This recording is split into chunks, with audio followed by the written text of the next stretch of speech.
রাজ্য সরকারের তরফ থেকে আপনাদের মাধ্যমে রাজ্যের প্রতিটি অংশের জনগণকে আলোর উৎসব দীপাবলির অনেক অনেক শুভেচ্ছা এবং অভিনন্দন জানাচ্ছি। এবং আপনারা যারা আজকে এখানে উপস্থিত হয়েছেন সাংবাদিক বন্ধুদেরকে আমি আমার ব্যক্তিগত তরফ থেকে এবং সরকারের তরফ থেকে দীপাবলির অনেক অনেক শুভেচ্ছা এবং অভিনন্দন জানাচ্ছি। আমাদের ক্যাবিনেট মিটিং সম্পন্ন হয়েছে মাননীয় মুখ্যমন্ত্রীর পৌরোহিত্যে এবং বেশ কিছু গুরুত্বপূর্ণ সিদ্ধান্ত এই মিটিং এ গ্রহণ করা হয়েছে, যার মধ্যে অন্যতম হল রাজ্যের কর্মচারীদের জন্য সুখবর। দীপাবলির উপহার হিসাবে রাজ্যের কর্মচারীদের মাননীয় মুখ্যমন্ত্রীর নেতৃত্বে আজকের এই ক্যাবিনেট মিটিং এ সিদ্ধান্ত গ্রহণ করা হয়েছে যে কর্মচারীদের ৫% ডিএ সেখানে প্রদান করা হবে with effect from 1 November 2024।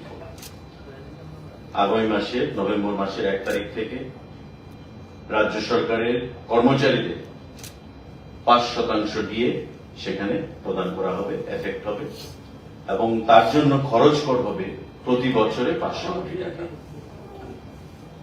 1% DA equal to 100 crore, 5% equal to 500 crore। প্রস্তাব এসছে 3% দেওয়া, 4% দেওয়া না 5% দেওয়া। কিন্তু মাননীয় মুখ্যমন্ত্রী সুন্দরভাবে উনি চাইছেন কেন্দ্রীয় সরকারের সঙ্গে যে গ্যাপটা রয়েছে সেই গ্যাপটাকে আরো কম করে আনতে এবং পরিষ্কার ভাষায় বলেছেন যে গ্যাপটা আমরা যত কম করতে পারি কেন্দ্রীয় সরকারের সঙ্গে। ইতিমধ্যে কেন্দ্রীয় সরকার 3% ঘোষণা করেছে, 53% টোটাল হয়েছে, আমাদের 25% রয়েছে, আজকে 5% দেওয়া হলো, 30% করা হলো এবং আমাদের লক্ষ্য থাকবে আগামী দিনে কেন্দ্রীয় সরকারের কর্মচারীদের সঙ্গে রাজ্য সরকারের কর্মচারীদের ডিএর যে ফারাক সেটাকে আরো কম করে আনা। তা আমরা অভিনন্দন জানাচ্ছি মাননীয় মুখ্যমন্ত্রীকে, ক্যাবিনেটকে, যে আর্থিক প্রতিকূলতার মধ্যে থেকেও আপনারা জানেন যে ভয়াবহ ফ্লাডে ত্রিপুরা রাজ্যে ব্যাপক ক্ষয়ক্ষতি হয়েছে। অর্থ দপ্তর থেকে প্রায় 1700 কোটি টাকা সেখানে বিভিন্ন লস আমাদের সেখানে প্রদান করতে হয়েছে। রাস্তাঘাট, পানীয় জল, বিদ্যুৎ, কৃষি প্রতিটা ক্ষেত্রে ক্ষয়ক্ষতি সম্পন্ন হয়েছে, প্রবল আমাদের মাননীয় ক্ষতি হয়েছে।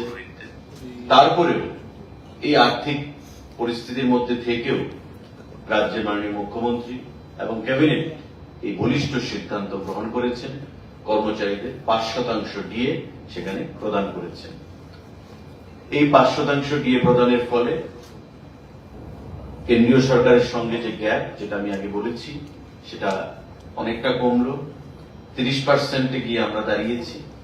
কেন্দ্রীয় সরকার 3% কতদিন আগে ঘোষণা করেছেন, কয়েকদিন আগে, এবং 53% এখন কেন্দ্রীয় সরকার দিচ্ছে, আমরা 30% দিচ্ছি এবং আগামী দিনে নিশ্চয়ই অর্থনৈতিক পরিস্থিতির উপর বিবেচনা করে এই ডিএ প্রদানের সিদ্ধান্ত আবার পরবর্তী সময় ঘোষণা করা হবে। এটা একটা বলিষ্ঠ সিদ্ধান্ত আজকের এই ক্যাবিনেটে মাননীয় মুখ্যমন্ত্রীর পৌরোহিত্যে সেখানে ঘোষণা করা হয়েছে এবং সিদ্ধান্ত গ্রহণ করা হয়েছে। তার বাইরে আপনারা জানেন আমাদের রাজ্যের গর্ব টিএসআর, ত্রিপুরা স্টেট ট্রাইবাল।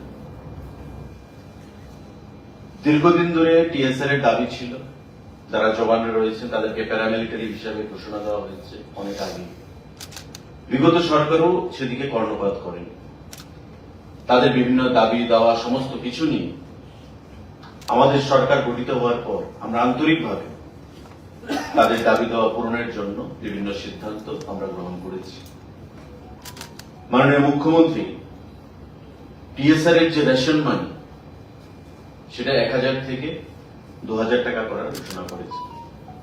যেটা আগে রেশন মানি ছিল 1000 টাকা টিএসআর থেকে, সেই রেশন মানি 1000 থেকে আজ 2000 টাকা করার ঘোষণা সেখানে গ্রহণ করেছে।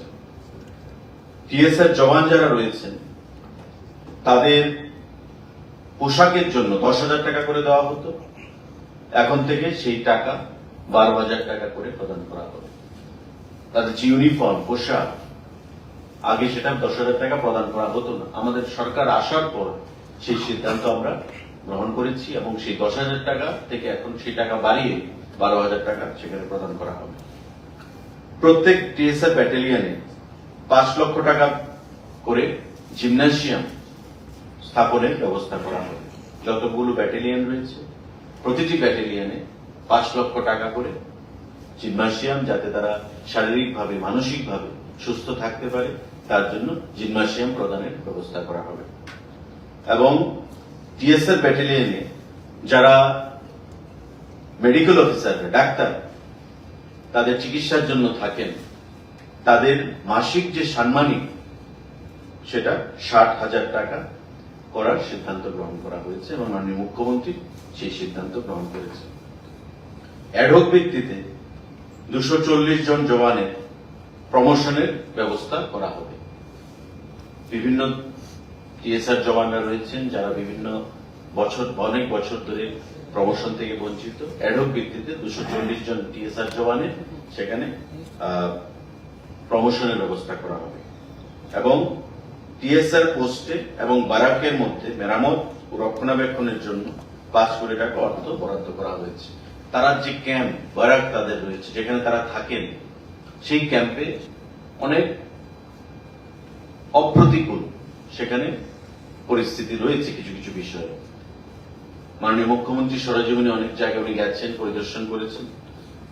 তো সারা রাজ্যে প্রত্যেকটি টিএসআর ক্যাম্পে যেখানে যে ধরনের শর্টফলগুলো রয়েছে সেগুলো রক্ষণাবেক্ষণ এবং মেরামতির জন্য টোটাল 5 কোটি টাকা প্রদানের সেখানে সিদ্ধান্ত গ্রহণ করা হয়েছে। তো টিএসআরদের জন্য এটা বিরাট সিদ্ধান্ত, বিশেষ করে তাদের যে রেশন মানি দীর্ঘদিন ধরে তাদের দাবি ছিল সেটাকে বৃদ্ধি করা। 1,000 টাকা ছিল, আমাদের সরকার আসার পরই সেই টাকাটা বৃদ্ধি করা হয়েছিল এবং আজকে সেটাকে 2,000 টাকা করার মাননীয় মুখ্যমন্ত্রী সিদ্ধান্ত, একটা বলিষ্ঠ সিদ্ধান্ত উনি গ্রহণ করেছেন। আমি প্রত্যেক টিএসআর জওয়ানকে অনেক অনেক শুভেচ্ছা জানাচ্ছি সরকারের তরফ থেকে এবং মাননীয় মুখ্যমন্ত্রীকে ওনার এই বলিষ্ঠ সিদ্ধান্ত গ্রহণ করার জন্য। রাজ্যের কর্মচারীদেরকে 5% ডিএ যে প্রদান করা হয়েছে এবং এতে করে প্রতি বছর 500 কোটি টাকা রাজ্য সরকারের কোষাগার থেকে খরচ করা হবে। এই যে বলিষ্ঠ সিদ্ধান্ত, এটা কঠিন সময় উনি গ্রহণ করতে পেরেছেন অন্যান্য রাজ্যের সঙ্গে, কেন্দ্রীয় সরকারের সঙ্গে তাল মিলিয়ে। তার জন্য আমরা ক্যাবিনেটের তরফ থেকে, আমার ব্যক্তিগত তরফ থেকে মাননীয় মুখ্যমন্ত্রীকে অনেক অনেক অভিনন্দন জানাচ্ছি, ধন্যবাদ জানাচ্ছি এবং রাজ্যের যারা অমর কর্মচারী সমাজ উপকৃত হবে এই ডিএর মাধ্যমে তাদেরকে অনেক অনেক শুভেচ্ছা এবং অভিনন্দন জানাচ্ছি। আবারও সবাইকে শুভ দীপাবলির অনেক অনেক শুভেচ্ছা আমরা জ্ঞাপন করছি। আরো অনেক সিদ্ধান্ত কিছু রয়েছে, কিন্তু আজকে সেই সিদ্ধান্ত আমরা আর আলোকপাত করব না। আগামীকালকে আবার একটা সময় আমরা ক্যাবিনেট আমাদের যে ব্রিফিং সেটা প্রদান করব, কিন্তু আজকে অন্যান্য সিদ্ধান্তগুলো ডিএ একসঙ্গে সেগুলো আপনারা কভার নাও করতে পারেন। তার জন্য আজকে এতটুকুই আমরা বলবো, ডিএ নিয়ে বা বিভিন্ন সিদ্ধান্ত নিয়ে টিএসআর এর উপর যদি কোনো প্রশ্ন থাকে আপনারা সেটা করতে পারেন। এই যে আপনারা ডিএ ঘোষণা করলেন, এর মাধ্যমে রাজ্য সরকারি কর্মচারীদের কত সংখ্যক লোক উপকৃত? এতে করে যারা পেনশনার্স এবং যারা ইন সার্ভিসে রয়েছে, আপনারা জানেন যে পেনশনার্স এবং ইন সার্ভিসে মিলে প্রায় 2 লক্ষের কাছাকাছি আমাদের যে কর্মচারী সংখ্যা, প্রত্যেকে উপকৃত হবে। এটা তো সমস্ত অংশের সরকারি কর্মচারীদের জন্য। যারাই সরকারি কর্মচারী এবং পেনশনার্সরা রয়েছে তাদের প্রত্যেকে সেখানে উপকৃত হবে। পরিষ্কারই সাবজেক্ট রয়েছে যে release for further instalment of DA to the state government employees, pensioners, and enhancement of rate of remuneration wages of fixed pay employees, DRWs, MRWs, PTWs, contingent, etc. তো যারা ইন সার্ভিস রয়েছে plus যারা pensioners প্রত্যেকে, including DRWs যারা রয়েছে, তারা প্রত্যেকে এটার আওতায় আসবে। আমার একটা প্রশ্ন ছিল যে টিএসআর এর যেটা পোশাক দিয়ে 10,000 টাকা থেকে 12,000 টাকা করা হয়, পুলিশ কিংবা এসপি তাদের পোশাকের ক্ষেত্রে এই ধরনের কোনো বৃদ্ধি করা হবে?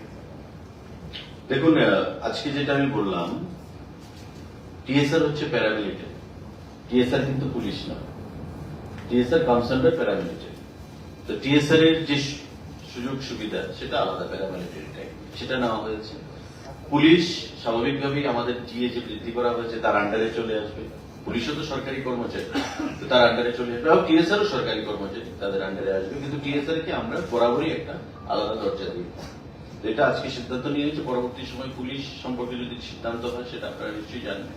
আর এসপিও, আমরা গত কয়েকদিন আগে এসপিওদের বেতন ভাতা বৃদ্ধি করেছি, গত মাসখানেক আগে এসপিওদের বেতন ভাতা বৃদ্ধি হয়েছে।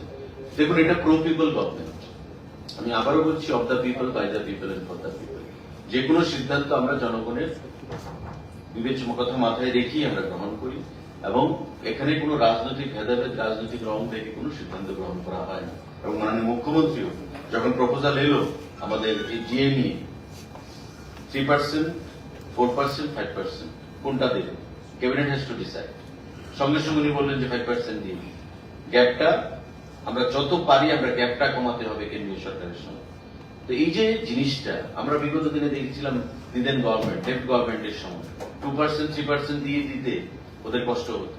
কিন্তু আমাদের সরকার আসার পর আপনারা দেখেছেন, just prior to assembly election 2023, at a time in one go আমরা 12% দিয়ে ডিক্লেয়ার করেছি। কয়েকদিন আগে 5% আমরা দিয়েছি। আমাদের সরকার এই নিয়ে 25% দিয়ে প্রদান করবে।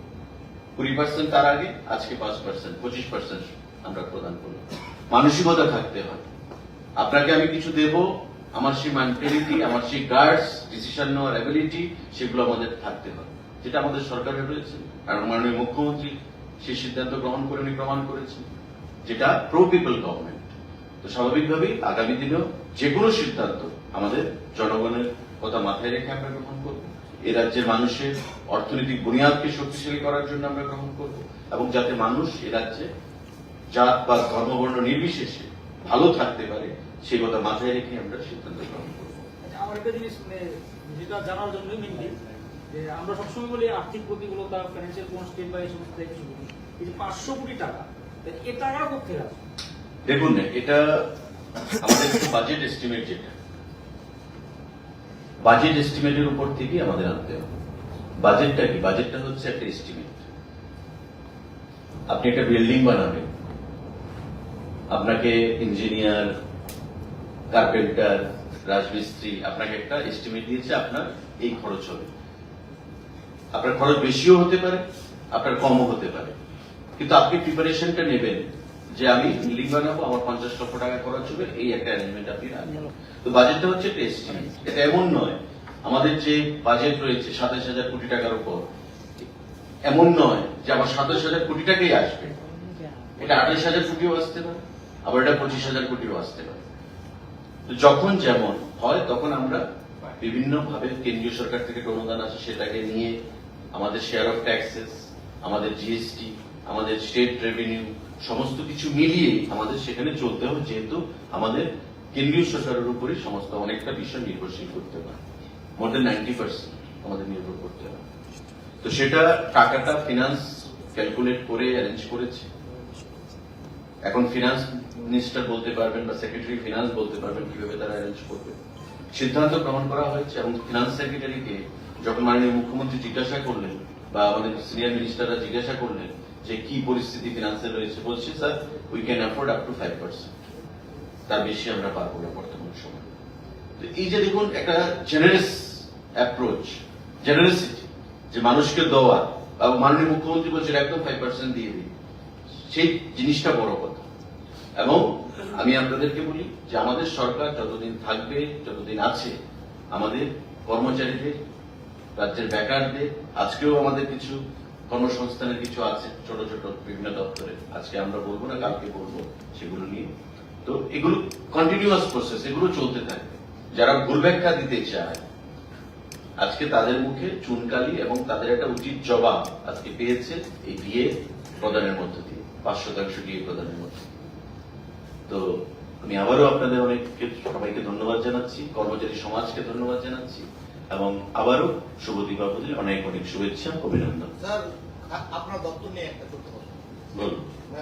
কনজিউমার অ্যাফেয়ার্স মিনিস্ট্রির যে প্রাইস ইন্ডেক্স কালকে অবধি এবং আজকে দেখলাম আমরা মহারাষ্ট্র যেখান থেকে পেঁয়াজের সবচেয়ে বেশি সরবরাহ হয় 39 টাকা পার কেজি চলছে, মানে 3900 টাকা কুইন্টাল।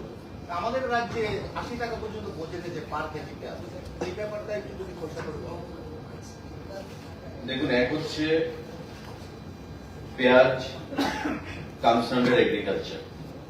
আমি আগেও বলেছি, food department is only responsible for PDS item. পেঁয়াজ, সবজি পত্রপত্রিকাতে দেখি আমরাও, কিন্তু অনেকে না জেনেও লিখে, আবার অনেকে জেনেও লিখে। এগুলো এগ্রিকালচার ডিপার্টমেন্টের অধীন, যেগুলো সবজির বিষয়গুলো। তারপরও আপনারা বলছেন, আমি বলছি, ইন্ডেক্স আপনি দেখেছেন যেখানে 39,000, দেখবেন দিল্লিতে যা রেট আছে কলকাতাতে সেই রেট নয়, আবার কলকাতাতে যে রেট আছে গুয়াহাটিতে সেই রেট নয়। গুয়াহাটিতে যে রেট থাকবে আগরতলাতে নট নেসেসারিলি সেই রেট হবে। গুলবাজারি মার্কেটে যে রেট আছে সব পেঁয়াজে, আপনি উদয়পুরে সেই রেট থাকবে না। Time to time, place to place vary করবে, অবশ্যই করবে। কারণ কলকাতা থেকে আমার মালটা যদি আসে, পেঁয়াজ নাসিক থেকে আসে, ধরুন ভারতবর্ষে পেঁয়াজ থেকে আসে, পাকিস্তান থেকে আসে মেজরিটি পেঁয়াজ। সেখানে আপনার এখন যদিও বন্ধ রয়েছে, আগে যেটা পাকিস্তান থেকে আসতো, নাসিকে পেঁয়াজ দেখবেন, আপনি সার্চ করে দেখবেন। এখন নাসিক থেকে কলকাতা আসবে, ট্রান্সপোর্টেশন কস্ট রয়েছে, ডিলারের কমিশন রয়েছে, মার্জিন রয়েছে। এবার কলকাতা থেকে গুয়াহাটিতে আসবে, ট্রান্সপোর্টেশন কস্ট রয়েছে, যারা ডিলার তাদের মার্জিন রয়েছে। আপনার গুয়াহাটি থেকে আগরতলা আসবে, তো স্থানে স্থানে আসতে যেতে অনেকটা রেটের হেরফের ঘটে। তারপর আমরা বলেছি যে কোন অবস্থাতেই কালোবাজারে আমরা বরদাস্ত করবো না। এবং আপনি দেখছেন যে খাদ্য দপ্তর থেকে বিভিন্ন দোকান, বিভিন্ন মার্কেটগুলোতে প্রতিনিয়ত আমাদের যে অ্যাভেলেবেল ম্যান পাওয়ার রয়েছে সেগুলো নিয়ে আমরা যাচ্ছি, রেড করছি, পেনাল্টি ইম্পোজ করছি। তো সেক্ষেত্রে দপ্তরের কোনো সেখানে শর্টফল বা দপ্তরের কোনো ধরনের ডিলিংস করতে গিয়ে দপ্তরের কোনো ধরনের সেখানে আপনার দুর্বলতা নেই। এটা আমরা করছি এবং করবো আগামী দিনে। কিন্তু এতে যারা কনজিউমার তাদেরকেও সজাগ থাকতে হবে, প্রতিবাদ করতে হবে। যে সারা দেশে যদি রেট আপনারা মনে করেন যে এখানে বেশি হচ্ছে, কেন বেশি নিচ্ছে? কনজিউমার ফোরাম রয়েছে, কনজিউমার রিড্রেসাল ফোরাম রয়েছে, তাতে আপনারা সেখানে কমপ্লেন করতে পারেন। অপশন আর দেয়, সমস্ত কিছু দপ্তর করে দেবে, এটাও তো ঠিক নয়।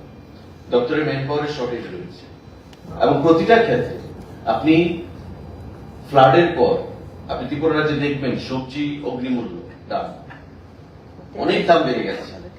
কেন হচ্ছে? প্রোডাকশন নেই। আপনি কৃষক সবজি বসিয়ে করেছেন, খেতে ফেলেছেন, প্রোডাকশন আসেনি, ফ্লাডে নষ্ট হয়ে গেছে, ওয়াস্ট অ্যাওয়ে টোটালি। স্বাভাবিকভাবেই কৃষকদের মাথায় হাত, ফিনান্সিয়ালি অনেক লস। এখন যারা ব্যবসা করেন তারা তো, যারা প্রডিউসার তাদের থেকে কিনে নিয়ে ব্যবসাটা করতেন, এখন তারা মেঘালয় থেকে আনছে, গুয়াহাটি থেকে আনছে, পশ্চিমবাংলা থেকে আনছে। তো বেশি রেট দিয়ে কিনতে হচ্ছে, বেশি রেট দিয়ে কিনলে অটোমেটিকলি বিক্রিও বেশি রেটে করতে হবে। তো সেই জিনিসটা এগুলো ফ্লাকচুয়েশন হয়। আমি বলবো যে খাদ্য দপ্তরের তরফ থেকে যথেষ্ট ব্যবস্থা গ্রহণ করা হয়েছে, আগামী দিনেও সেই জিনিসগুলো মাথায় রেখে আমরা যা ব্যবস্থা গ্রহণ করব। বন্যার বিষয় নাকি জিজ্ঞাসা টাকা টুকা এখনো অনেক জায়গায় কি ঢুকে কমপ্লিট হয়েছে না কিছু বাকি রয়েছে কি? বন্যা মানে যে টাকা পাওয়া গেছে না বিভিন্ন জায়গায় অনেক দেওয়া হচ্ছে, রাজ্যে কি সব জায়গায় দেওয়া হচ্ছে না কিছু বাকি রয়েছে বা কোন কোন জায়গায় পেন্ডিং রয়েছে? সে তো তথ্য আমার কাছে রেডিলি অ্যাভেলেবেল নেই, এটা এসডিআরএফ দেখবে, রেভিনিউ ডিপার্টমেন্ট বলতে পারে। আচ্ছা, ট্যুরিজমের বিষয় একটা আমাদের দেওয়ালে এসছে, মাতাবাড়িতে যে মন্দির নির্মাণের কাজ শুরু আছে, কবে কমপ্লিট হবে? এটা হয়ে গেছে, 95% কাজ কমপ্লিট, আপনার ফিনিশিং কাজ চলছে। জানুয়ারি মানে ডিসেম্বরের মধ্যে তো কাজ কমপ্লিট হয়ে যাবে। তারপর আমরা ট্রায়াল রানের জন্য 15-20 দিন বা 1 মাস সময় রাখবো, জানুয়ারিতে ইনোগ্রেশন হবে। That's for sure, final inauguration হয়ে যাবে। কত টাকা খরচ? এটা কেন্দ্রীয় সরকারের প্রসাদ স্কিমে এখন পর্যন্ত প্রায় 38 কোটি টাকার মতো, মানে আগে ডিপিআর ছিল কিন্তু এটা ডিভিশন হয়েছে, টাকা বৃদ্ধি পেয়েছে। পরবর্তী সময় ফিনান্স ডিপার্টমেন্ট থেকে 7 কোটি টাকার উপর প্রদান করা হয়েছে এবং সর্বসাকুল্যে সেটা আমাদের প্রায় 50 কোটি টাকা, 51 কোটি টাকার উপর সেটা খরচ হচ্ছে সম্পূর্ণ।